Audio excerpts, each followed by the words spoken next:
Okay, so today I'm going to start with Chapter 7, Fluid Mechanics. First part of this is what is fluid mechanics? Basically, study of fluids at rest or in motion. Okay, we can categorize them in two main areas: fluid statics and fluid dynamics. Okay, and we're going to look at things like with fluid statics, we're going to look at like pressures and forces acting on surfaces, such as like for a dam. That would be one of the things. Or if you have an object that's placed down in a fluid, what are the pressures acting on that object? Okay. The second part is flow of fluids, and we're going to look at different things such as flow, like the mass flow rate of fluids going from one place to another, and how that relates to the volume flow rate of those fluids. So we'll take a look at, fluids is a substance, could be a liquid or a gas.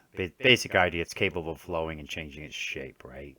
And what's the difference between a liquid and a gas?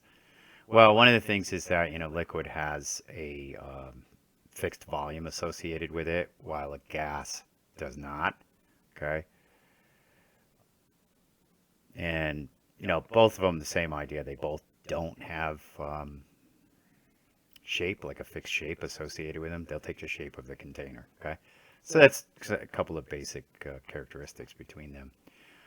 Usually, gas is compressible, or at least could be significantly compressed, while liquid cannot. Although it can be compressed a little bit, not typically much, okay, relative to a gas.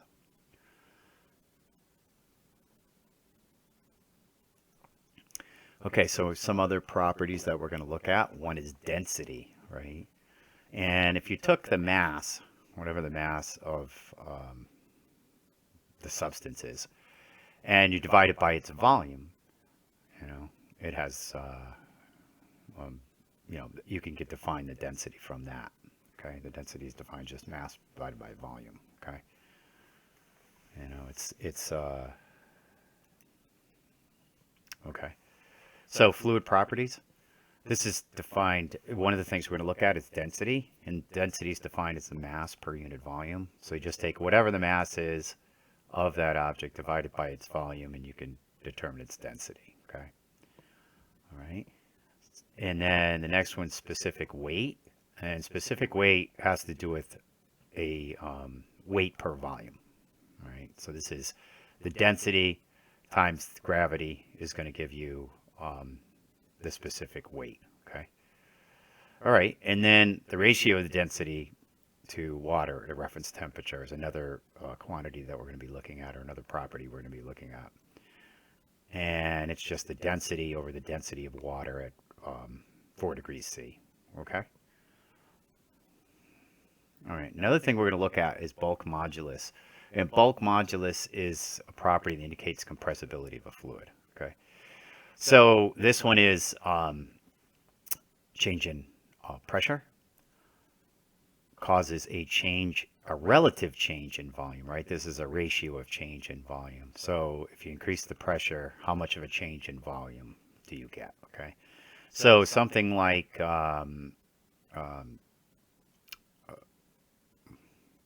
hydraulic fluid or brake fluid, you would want to have very low compressibility, right? So you don't want it to change much. So you would like to see this ratio here. So for a certain change in pressure, this would change very little, right? So then you would have a higher value of bulk modulus, right? So it would have lower compressibility.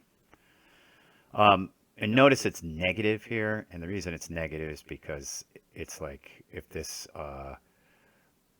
increase in pressure causes a decrease in volume, right? So you have to have it because, of course,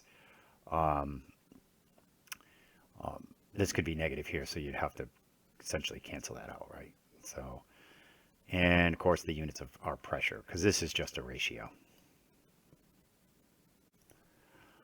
Okay, so the next thing I'm going to look at is the viscosity, and this is it. Basically, it's a property that defines how easily a particular fluid flows in certain conditions. Okay. Typically, what we do is that, you can define this thing called a shear stress. Okay. And that's a common quantity that we're going to be looking at. This is the velocity gradient, which basically is, let's say, what we're going to look at least the examples we look at, is you have two plates separated by some distance. And this represents the distance between two plates or two surfaces. And this represents the difference between the velocities of the two plates. And what we're going to do is, the examples we look at, is one plate is fixed and one's in motion. Okay. So we can look at the so-called shear stress of that with one other quantity, and that's this dynamic viscosity, which is a characteristic of the fluid. Okay. So we're going to look at this. We'll look at this so-called shear stress, which is the same idea. And what we are going to find is that depending upon the viscosity and of the fluid, you could find that it takes a different, varying amounts of force to give us the same velocity of one plate over the other, essentially. Okay, so it's a relationship between those. Okay, so the last one we're going to look at here is the kinematic viscosity, right? And this is another one, and it's related to this so-called dynamic viscosity divided by the density of fluid. Okay, so this will be another quantity that we're going to look at, and they're all related to this idea of, the viscosities are related to this, basically the flow, right? The flow, the ease of flow of that fluid. Okay, and that's it up to this point.